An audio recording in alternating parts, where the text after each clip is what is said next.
कोई इंसान अपनी भक्ति से, अपनी सेवा से, अच्छे कर्मों से खुश कर लेता है तो दोनों जहान में उसके बारे न्यारे हो जाते हैं। पर वो किसी दिखावे से, लोभ लालच से या कोई प्रपंच करके खुश नहीं हो सकता। उस परम पिता परमात्मा, उस राम को वाकई अगर आप खुश करना चाहते हैं तो उसकी भक्ति और उसकी औलाद की सेवा करनी होगी। भूखे को खाना खिलाइए, प्यासे को पानी दीजिए, बीमार का इलाज करवाइए और सुमरन कीजिए। ये सब बातें हैं जो उस मालिक को खुश कर सकती हैं और जिसके बदले में वो दयामय रहमत से इंसान को इतना नवाजता है कि झोलियां दामन छोटे पड़ जाते हैं और उसकी कृपा दृष्टि मूसलाधार बरसती चली जाती है। और कोई तरीका है ही नहीं जिससे ईश्वर खुश हो जाए। और फिर जो एक बार सत्संग में आ जाए रूहानी सूफी संतों के, ये हो ही नहीं सकता कि उसे पाप और पुण्य का पता ना हो। हर हाल उसे पता होता है। जब वो कर्म करने लगता है, कोई बुरा कर्म, कोई गलत कर्म, तब भी अंदर से आवाज उस पीर फकीर की जरूर आती है, यार तू गलत कर रहा है बेटा, देख ले। उसकी आत्मा कांपती भी है कि नहीं ये गलत नहीं करना, लेकिन मन इतना हावी होता है, अरे क्या फर्क पड़ता है, सारी दुनिया कर रही तू भी कर डाल। बस इतना कहना ही काफी है और आत्मा की आवाज दबके रह जाती है। वो पीर फकीर की आवाज को इंसान इग्नोर कर देता है। तो आपके अंदर जो आवाज चलती है, आपके अंदर जो सतगुरु मौला की चेतावनी चलती है, हमेशा उसे ध्यान से सुनिए, उसके अनुसार चलिए, तो फिर कोई कमी नहीं रहती। तो इंसान को ये जरूरी हो जाता है कि वो मालिक का नाम जपे, मालिक की भक्ति इबादत करे और मालिक से मालिक की औलाद का भला मांगे। तभी खुशियां मिलती हैं, तभी दयामय रहमत के लायक बनता है। इंसान जब मनमते चलता है, जब मन के कहे अनुसार हर कर्म करने लगता है, तो मालिक से दूर होता है। मन बड़े बड़े सब्ज बाग दिखाता है, ठगी मार, बेईमानी कर, काम वासना, क्रोध, लोभ, मोह, अहंकार, ये मन की ही देन है। फिर माया तो कहना ही क्या। आज सच्चाई ये है, और उनको लगता है कि यहां पानी ना आ जाए या कुछ ऐसा ना हो, या पानी आ चुका हो हल्का सा, तो अपने अंडों को लेके कहीं सफर कर रही होती हैं, कहीं ले जा रही होती हैं। या आपने कभी देखा हो, राजस्थान में आम दिखने में आता कि पंख निकल आते हैं चींटियों के, और वो बड़ी तेजी से, बड़े प्रेशर से धरती से बाहर निकलती हैं। जब बरसात आने वाली हो, बड़ी हीट हो जाती है, गर्मी हो जाती है। कई बार बच्चे हम लोग वहां देखते, कोई कागज हल्का सा रख देते, वो कागज को उड़ा के ऊपर ले जाती, इतने प्रेशर से वो निकलती है, बहुत प्रेशर, मिट्टी उड़ती है। तो आज पूरे इंसान उसी प्रेशर से एक ही काम के लिए दौड़ रहे हैं, रुपया पैसा। जिसको मर्जी देख लो, उसका मकसद कहीं ना कहीं रुपया पैसा तो जरूर है। जीना दूसरा मकसद है। पहले चाहे ठगी मारो, बेईमानी करो, झूठ बोलो, कुफर तोलो, चमचागिरी करो, जो मर्जी करना पड़े जी। इंसान का मुद्दा मतलब एक ही है, वो की चिंठी वाला काम, कि उसने तो पैसे के लिए ही सोचना है। और बहुत लोगों के पास लेना बैंक होता है, देना बैंक नहीं होता। लेके बड़े खुश होते हैं, आप देवता हो जी, आप तो भगवान हो जी, क्योंकि वो आपको दे रहा है। और जब उसके वापस देने पड़े, हालांकि कुछ गलत नहीं किया उस आदमी ने, आपको पैसे दिए हैं, आपकी भीड़ में आपका साथ दिया है, पर उस समय वही आदमी जो आपको देवता लग रहा था, भगवान लग रहा था, राक्षस जैसा लगता है। यार ये बार बार क्यों मांगता है, ये तो बिल्कुल ही बेवकूफ है। क्यों भाई? और सत्संगी है तो आपका फर्ज है, 6 महीने का टाइम लिया तो 5 महीने में उसे लौटा दो। फिर तो है मजा कि हाँ भाई आपने वायदा लिया था 6 महीने का और 5 महीने बाद उसका पैसा उसके घर दे के आओ, तो है खुशी की बात। वो आपके घर के चक्कर लगाता रहे, ये तो फिर गलत बात है। ये तो सत्संगी वाली बात तो हो ही नहीं। उधार लेते हो पहले 3 की जगह 5 महीने ले लो समय।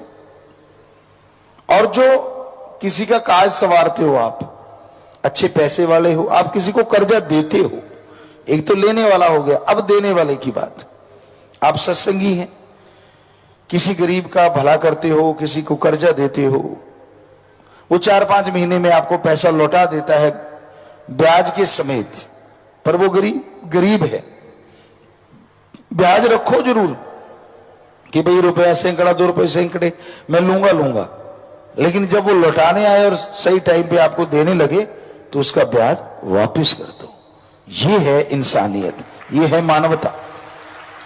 और यकीन मानो मालिक आपको ऐसा ब्याज देगा जिसकी आपने कल्पना नहीं की होगी, ऐसी खुशियां, ऐसे नजारे बख्शेगा। तो ये तो है सत्संगियों का कर्तव्य, इंसानियत का कर्तव्य। पर 5 रुपए सैकड़ा 7 रुपए सैकड़ा जो ठोक देते हैं, तो उससे बड़ा पाप गुनाह की कमाई कोई और हो ही नहीं सकती। भीड़ में किसी का नाजायज फायदा उठाना, कि किसी की कोई विपता आ गई, भीड़ आ गई, तो उसका नाजायज फायदा उठाना, इसी को कहते मानव गिद्ध। आप मानव नहीं है, आप गिद्ध हैं जो मुर्दार पशुओं का मांस नोचती है। तो आप भी तो ऐसे ही कर रहे हैं, किसी को मजबूरी में देख के उसका फायदा उठा रहे हैं। ऐसा ना किया करो। ऐसा गलत कर्म कभी लाइफ में, जिंदगी में करना ही नहीं चाहिए, बल्कि भला करो, ईश्वर का नाम जपो और ईश्वर से, जैसे आपको बोला, ईश्वर की प्रजा का भला मांगो तो मालिक आपका भला अवश्य करेंगे। हर को सुख मिले, आत्मिक सुख मिले। पर आज कलयुग में एक इच्छा और भी प्रबल है, वो है धन दौलत, जमीन जायदाद। हम नहीं कहते कि धन दौलत नहीं कमाना चाहिए, कमाओ, पर किसी का हक मार के खाओगे तो आपके लिए वो जहर होगा। ठगी बेईमानी से कमाओगे, भ्रष्टाचार से कमाओगे तो आपके और परिवार के लिए जहर होगा। इसलिए कभी भी किसी का हक मार के ना खाओ। हक जो भी पराया खाते हैं वो हमेशा दुखी रहते। पर आज के दौर में लोगों के पास लेना बैंक है, देना बैंक कम है।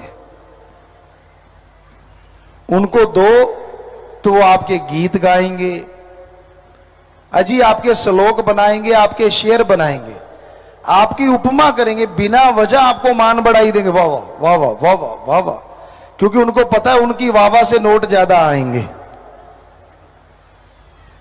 हम नहीं कहते किसी को वाह वाह नहीं कहना चाहिए, कहो, पर जायज, नाजायज नहीं। अगर वास्तव में कोई वाह वाह का हकदार है तो जरूर कहो, पर अगर आपको लगता है कि उसका काम तो इस काबिल है ही नहीं और अब बहुत ज्यादा वाह वाह करते हैं, तो साफ पता चलता है कि आप खुद गर्ज जरूर होंगे या फिर आपको कोई गर्ज है। वो मित्र ही क्या हुआ जो आपकी कमियां देखते हुए भी अनदेखी कर देता है।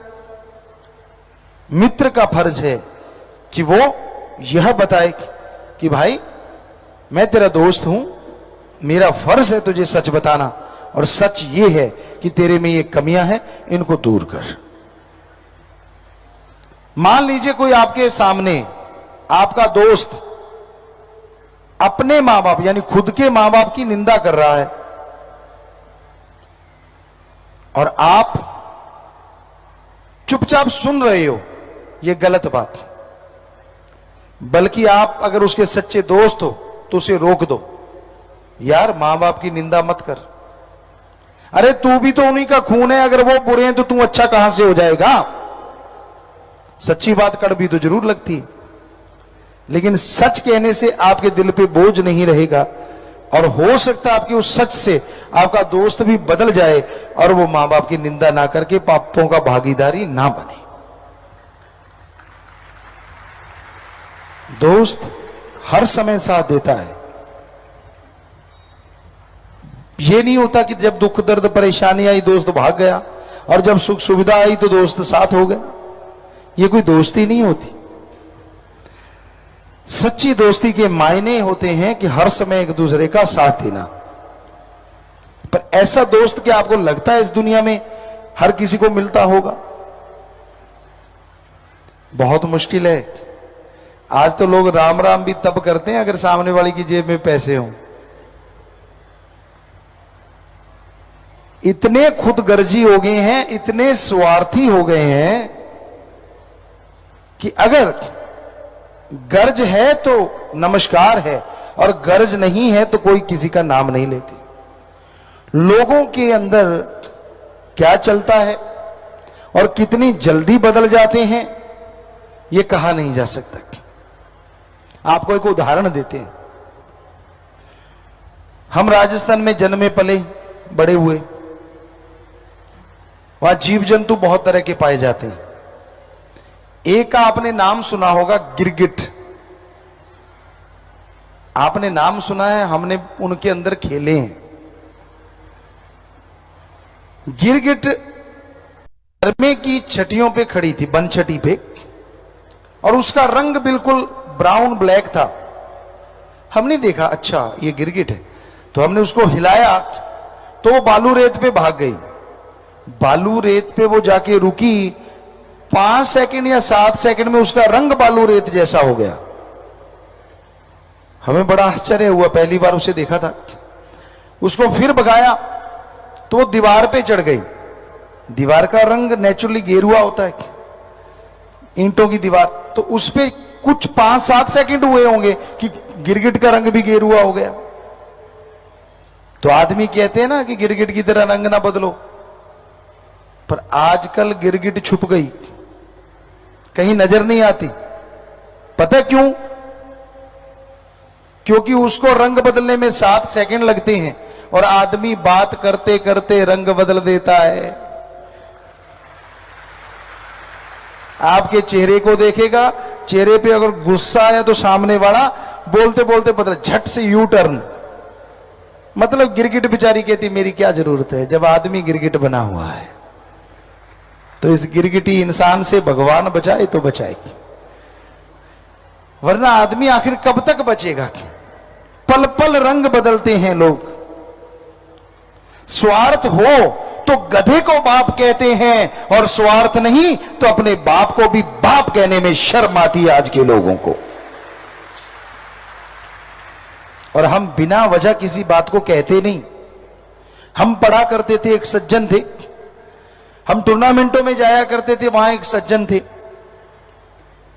हम जानते थे कि उनके पिता बिल्कुल गरीब हैं, धोती पहनते हैं, ठीक है, घर कपड़े पहनते हैं। फितरत क्या है?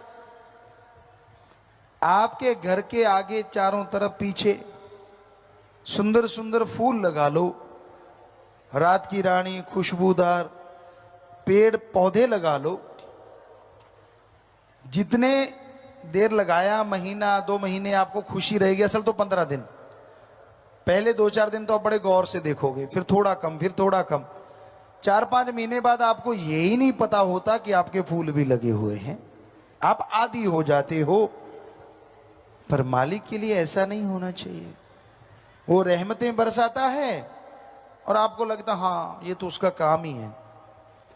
और जब दुखों का कोई पहाड़ टूटता है तब चिल्ला उठते हो मेरा ये क्यों नहीं किया, और जो किया होता है वो सारा भूल जाते हो। तो उस अल्लाह वाहिगुरु राम का शुक्राना करो। वो नहीं चाहता कि मेरा कोई शुक्राना करे, क्योंकि कोई भी उसका शुक्राना करता है वो शुक्राना लेता नहीं बल्कि बदले में देता ही देता है। दुनिया में तो आप बड़ा मक्खनबाजी करते हो। किसी से पैसे लेने हो, महीना पहले ही भूमिका बांधनी शुरू कर देते हो। वाह यार कमाल है तेरी, बड़ी जमीन जायदाद है यार, तू तो बहुत अच्छा बंदा है, तू तो मेरा खास दोस्त है, तेरे जैसा तो कोई मेरा है ही नहीं। समझ लो कुछ ना कुछ होने वाला है, क्योंकि ज्यादा वटरिंग मक्खनबाजी जब इंसान करता है, अरे आप तो इंसान हो, फकीर को नहीं छोड़ते लोग, तो हमारे सामने आम फिरते रहते, घूमते रहते, और जब कुछ लेना हो तो फिर क्या उनके अंदाज होते हैं, आप तो मालिक हो, आप तो जानी जान हो हैं। हम कहते हैं यार इसके अंदर ये क्या हो गया। फिर जब मालिक सतगुरु की निगाह से देखते हैं, अच्छा इतनी डिमांड आने वाली है, आगे पीछे होता, हाँ हाँ यार गुरु है, सतगुरु है, ठीक है। दूसरे से ईर्ष्या करता है, नफरत करता है, तो समझ लो उसने बैक गियर लगा लिया रूहानियत में। संत कहते हैं सबसे प्यार करो, पर आपको लगता है ये इतना आगे निकल गया, उससे ईर्ष्या शुरू कर लेते हो। पंजाबी में एक कहावत है कि कार्य दो तरीके से पूरे होते हैं, या तो रीसा नाल या फिर प्रीता नाल।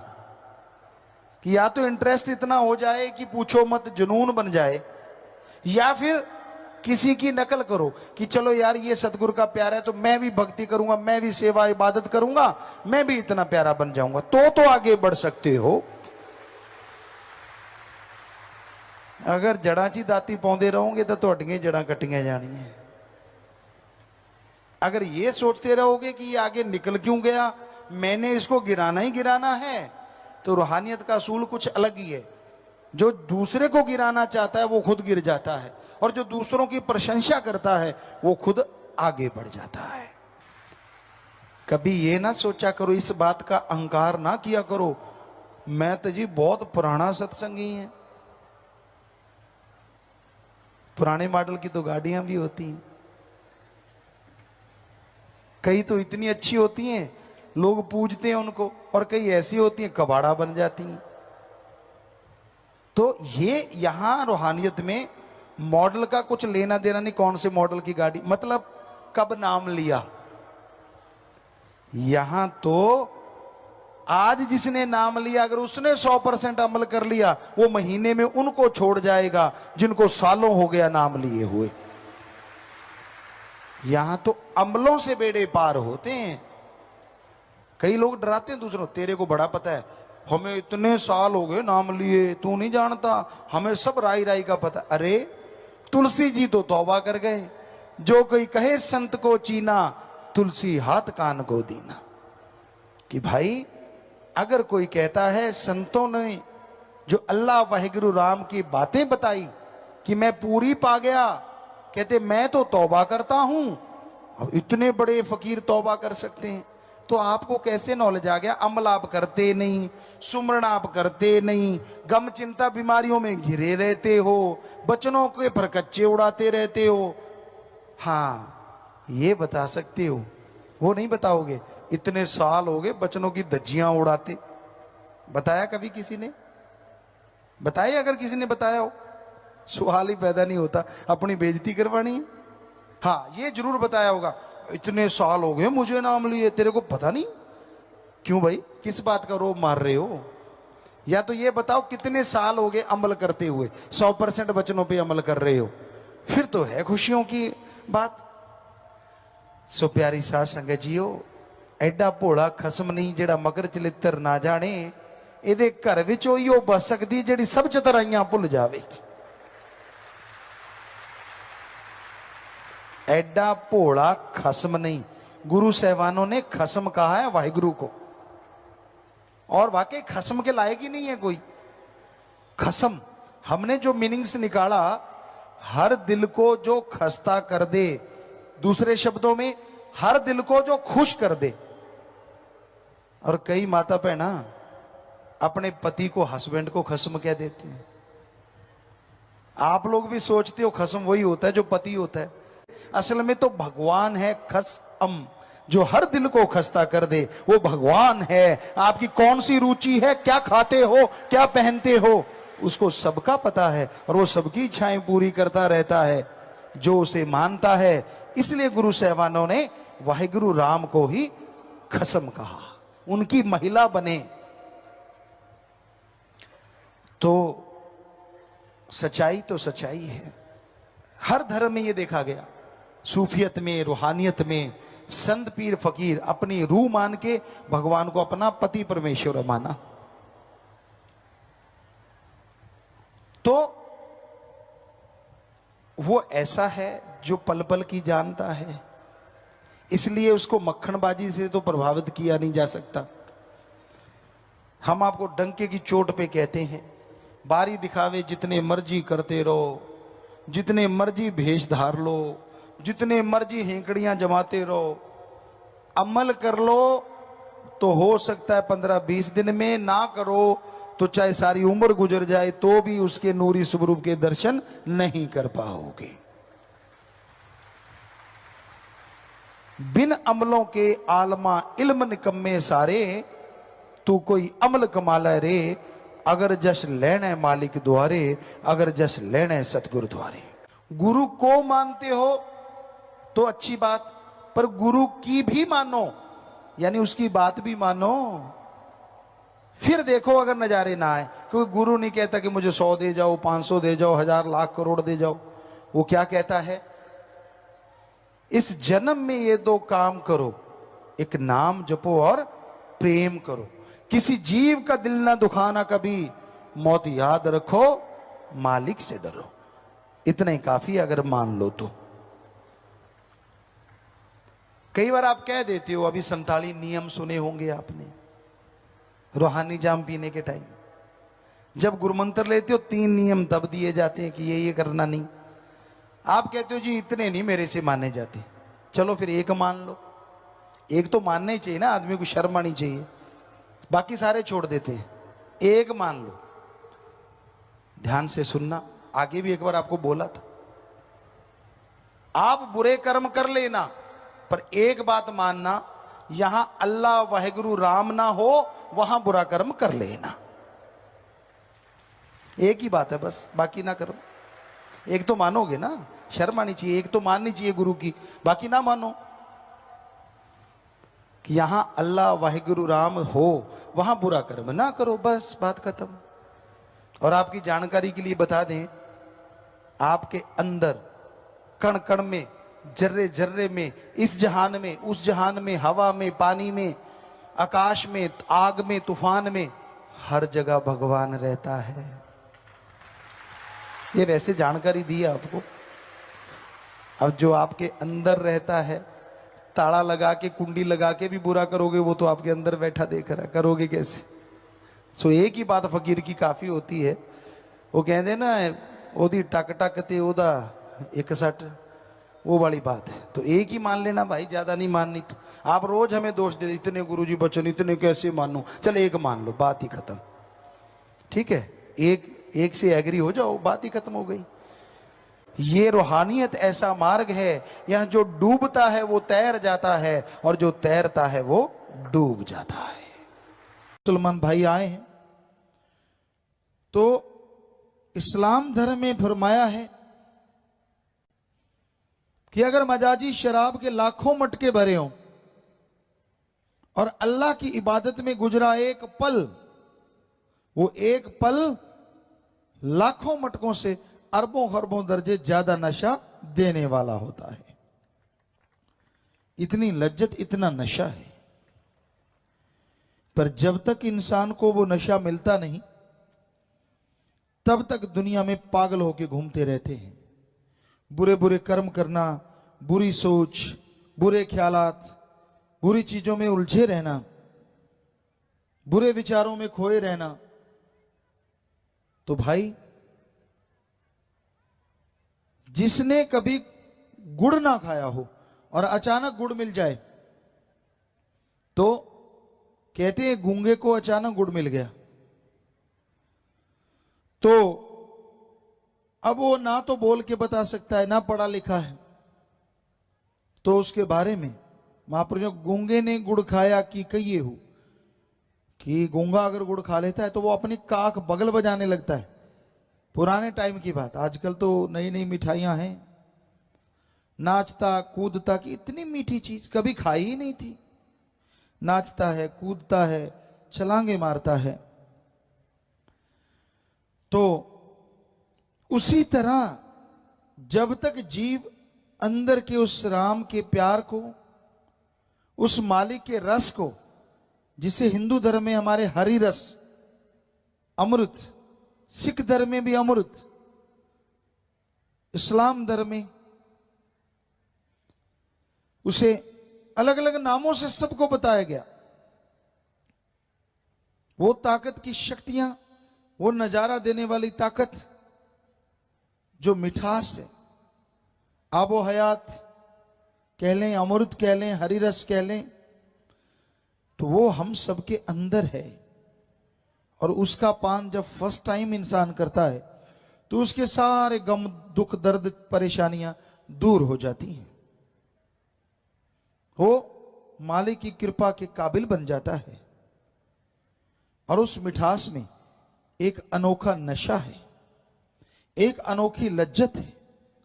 वो जैसे जैसे चढ़ती जाएगी वैसे वैसे इंसान खुशियों का हकदार बनता जाएगा, दुख तकलीफ मिटती जाएंगी और वो नजारे मिलेंगे जो बताए नहीं जा सकते, अनुभव किए जा सकते। और अनुभव भी तभी होंगे जब आप अभ्यास करेंगे। आप एक बंद कमरे में बैठे हैं, एयर टाइट, यहां हवा नहीं आती, बाहर हवा चल रही है, क्या आप देख के बता सकते हैं हवा गर्म है ठंडी है? नहीं बता सकते। बाहर जाओगे, शरीर से टकराएगी तो नेचुरली पता चलता है कि आज हवा ठंडी है या आज हवा गर्म है। वैसे साइंस में तो इजाद हो चुकी है चीजें, लेकिन वैसे एक नॉर्मली बात करें तो शहद और पुराना सरसों का तेल इकट्ठे रख दें, ताजा शहद, बड़ा मुश्किल है पता कर पाना कि शहद कौन सा, रंग लगभग एक जैसा, उसको चख के देखते हैं तो